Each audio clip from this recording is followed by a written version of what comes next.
In this video, I'm going to teach you one carving tip that will absolutely change how you see snowboarding. The tip, using your stack position to set preemptive edge pressure before initiating any turn.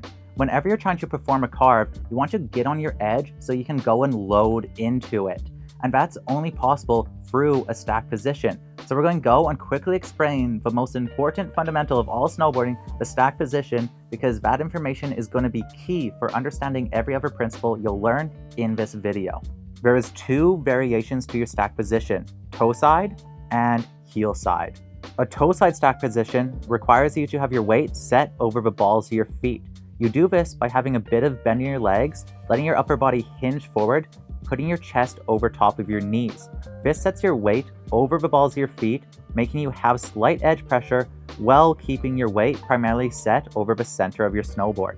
As you add more bend into your legs, your stack position will shift. This is because the point of a stack position is to maintain a single balance point over the balls of your feet. And as you squat down, your butt will come out. So in order to keep our weight centered over the balls of our feet, we need to make sure that our upper body comes down in correlation to our butt going out and our legs coming down. It's through moving within this range of motion while maintaining the same set balance point that you get so much more power and so much more control over your snowboard. For the heel side stack position, you need to drive your weight into your heel edge. This is a harder position to hold because you can't go and use your hips and your shins in order to go and apply more pressure to your edge.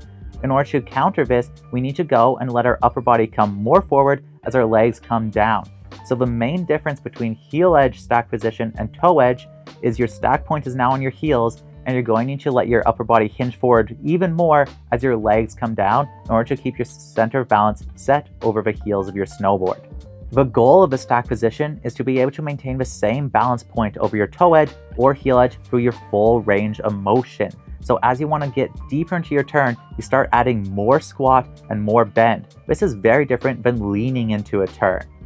As you get more familiar with shifting from your heel edge to toe edge stack position, you'll start building more momentum. And this momentum will let you start utilizing leaning, using your hips, every aspect of carving to let you get cleaner lines and start driving power out of each carve. With that information, you're ready for the rest of the video. Whenever I do a turn, I first go get my edge engaged, and then as I go through the turn, I start loading up. So this loading up motion gives you a lot of control, a lot of power, and lets you stay snappy on your board. And that's how you see the snowboarders do explosive motions. If you try to go from flat base and then try to go and push in, it's going to not go and give you that power. So here, if I try to do the same thing, but starting with flat base every time and trying to do leaning, I don't have that bend in my legs and I don't have that center of balance in order to get going. Because when you're flat base and you try to push through a turn, your weight's going straight back down on your board. Let's pop a little pop here. So for example, if I'm trying to do a heel side turn and I start flat base, it's going to make it so my weight and my power driving down is just going straight into the balls of my feet. So it's not getting any extra turning momentum. What you want to be doing instead is finding the stack position, weight set over the balls of your feet, chest open. That will go and make it so you're in a slight turn angle. See how I'm slightly turning across the slope here?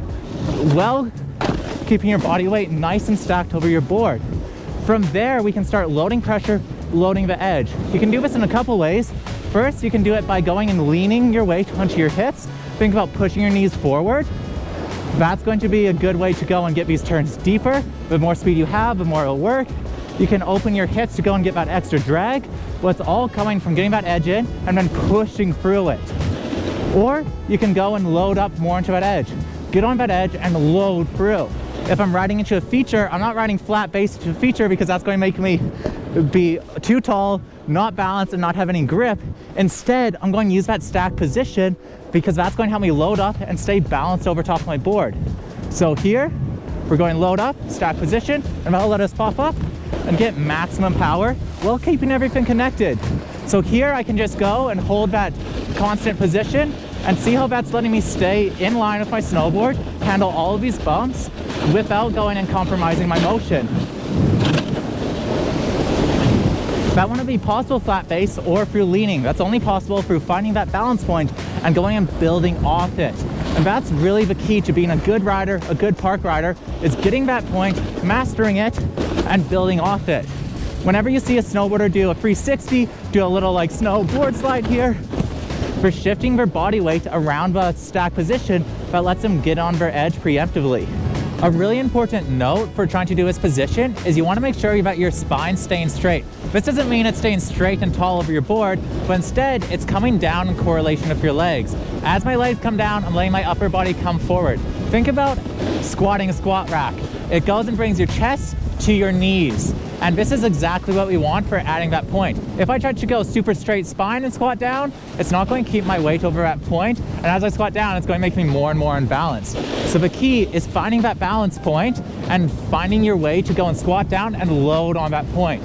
So I have my full range of motion on my toes and heels. So I can fully extend, shift forward, shift back, move my body in a full 360 while maintaining these balance points. And that's what gives me so much micro control, so much movement, lets me move my board in erratic ways, adjustments, keeps control. Is just being able to go and maintain these balanced positions that keep me lightly over that edge from any point. So if I'm even in a weird position here, I can get on that edge quick because I'm always snowboarding knowing that I'm gonna be slightly on that edge, and that's what goes and really just makes it feel fun and casual to snowboard. What you need to avoid when doing this is trying to go and load that pressure in compromised ways. So that is rounding at the spine. If I'm rounding the back, it's going to make me very top heavy. So as I try to load my weight onto my toe edge, I'm going to round, and it's going to not go and keep that weight set over that point, making me just go over or go back. So a straight spine's really important. We also need to make sure we're not bending our upper body, not in correlation to our lower body. So if you start to drop your upper body, not in correlation with your lower body, this is going to keep me flat base, not give me any control and give any grip. Here you can see I'm running flat base, and it's really hard for me to get my weight over onto that edge.